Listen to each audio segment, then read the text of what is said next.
Halo guys, welcome back to Ruang Saham YouTube channel. Hari ini kita punya kabar spesial buat pasar saham Amerika yang naiknya kenceng banget. Nah, pasar saham Amerika itu terbagi menjadi 3 indeks utama, yaitu Dow Jones, Nasdaq, dan S&P 500. Nah, by the way, quick shout out buat GoTrade yang udah bikin video ini possible. Dan tanya-tanya mengenai GoTrade kita akan bahas di akhir dari video ini. Kita kembali ke 3 indeks utama. Nah, kabar spesial dari 3 indeks utama ini adalah ketiganya menunjukkan potensi untuk mencetak all-time high baru. Meski saat ini baru Dow Jones yang mencetak all-time high baru. Nah, kalian bisa lihat chart di sini, ya kan bisa melihat bahwa Dow Jones ini udah berhasil mencetak all-time high baru. Tapi kita masih melihat yang namanya adanya potensi kenaikan dari Dow Jones ini sendiri. Nah, kalian bisa lihat saat ini Dow Jones berada di angka 37.000 dan tim Ruang Saham masih menilai ada potensi Dow Jones itu bisa naik sampai di 43.500-an. Kemudian yang kedua yaitu Nasdaq. Kalau Dow Jones itu apa, Nasdaq itu apa? Dow Jones itu adalah indeks untuk saham-saham non-teknologi, ya. Jadi non-teknologi itu misalnya Walmart, Costco, kemudian perbankan let's say ada JP Morgan. Nah, sedangkan Nasdaq itu untuk saham-saham teknologi seperti Apple, Amazon, ataupun seperti Microsoft. Nah, kita lanjut. Yang kedua yaitu Nasdaq. Nasdaq sendiri belum mencapai titik all-time high-nya. Tapi, good news-nya, Nasdaq saat ini udah bisa keluar dari zona downtrend jangka menengahnya. Dan tim Ruang Saham juga melihat Nasdaq ini berpotensi untuk bisa mencetak all-time high baru meskipun saat ini tuh ketinggalan daripada si Dow Jones ini. Ya. Nah, kita lanjut dulu ya. Good news-nya apa? Kita akan bahas setelah S&P 500. Nah, S&P 500 ini apa? Ya. Jadi S&P 500 itu adalah gabungan dari Dow Jones dan Nasdaq. Tapi ingat, harus 500 emiten terbaik dan terbesar di pasar saham Amerika. Nah, sebenarnya kalau kita mau lihat S&P 500 saat ini mirip-mirip kayak si Nasdaq, ya. Chartnya itu belum mencetak all-time high, tapi tim Ruang Saham melihat adanya potensi dari S&P 500 ini juga bisa mencetak all-time high. Apa sih kok alasannya kok ketiga indeks ini bisa cetak all-time high baru? Nah, salah satu alasannya adalah kalian bisa lihat di sini, ya. The Fed selama tahun 2023 itu naikin suku bunga terus-menerus yang kita sebut sebagai hawkish. Ya, hawkish akan berakibat negatif ke pasar saham. Kenapa? Karena mereka terus-menerus menaikkan suku bunga. Sedangkan berita terbaru yang seperti kalian lihat di sini adalah The Fed tahun 2024 itu siap melakukan dovish, yang artinya mereka akan memangkas suku bunga. Ketika suku bunga dipangkas, maka itu akan menjadi suatu good news buat pasar saham. Apalagi di tahun 2023 ini The Fed naikin suku bunganya berkali-kali dan menahannya di suku bunga tinggi. Tentu, jika The Fed berhasil memangkas suku bunganya di tahun 2024, itu bakalan jadi good news banget buat pasar saham. Oke? Nah, next-nya kita bakalan bahas saham-saham potensial dari indeks Dow Jones dan kita akan langsung bandingin secara fundamental terlebih dahulu. Nah, di sini kita menggunakan salah satu fitur dari GoTrade untuk membandingkan fundamental dari ketiga perusahaan ini. Ketiga perusahaan itu adalah Berkshire Hathaway, JP Morgan, dan Wells Fargo, ya. Nah, kalian bisa lihat ada BRKB, JPM, dan WFC, ya.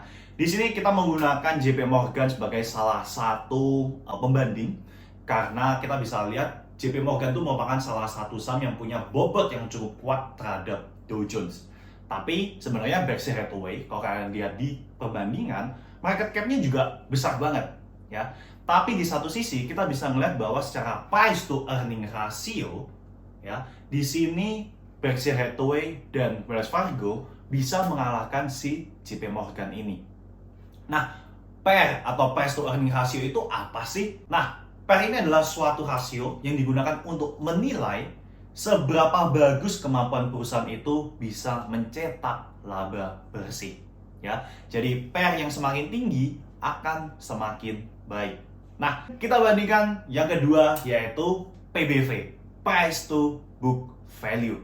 Kalau tadi price to earning ratio semakin besar semakin baik, nah kalau PBV, Price to Book Value, semakin kecil semakin baik.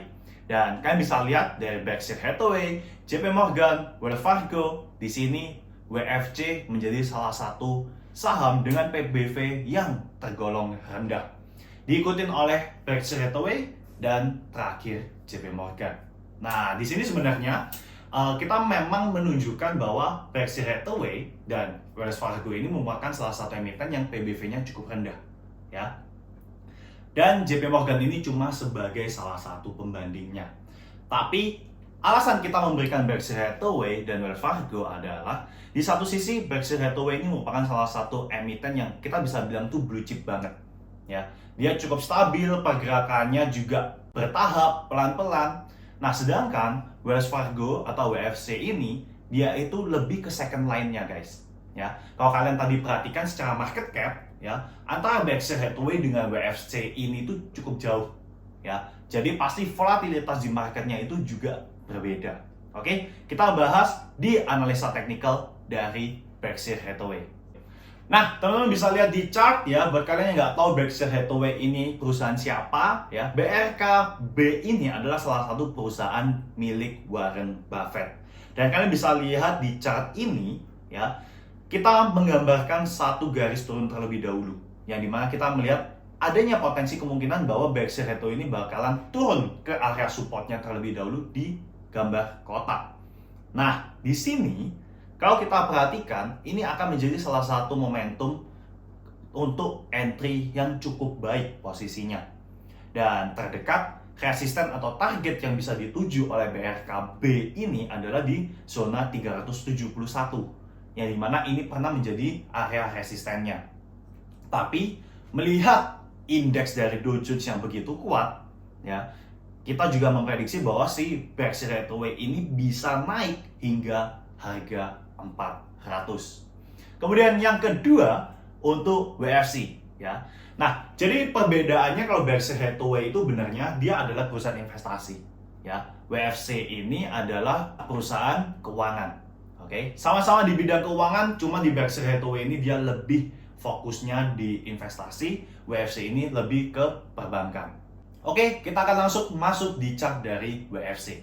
Nah, kalian bisa lihat ya, WFC ini harganya baru di $50.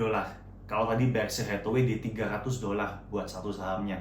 Dan kita juga melihat bahwa adanya potensi buat WFC ini bisa turun terlebih dahulu untuk menutup gap di area kotak.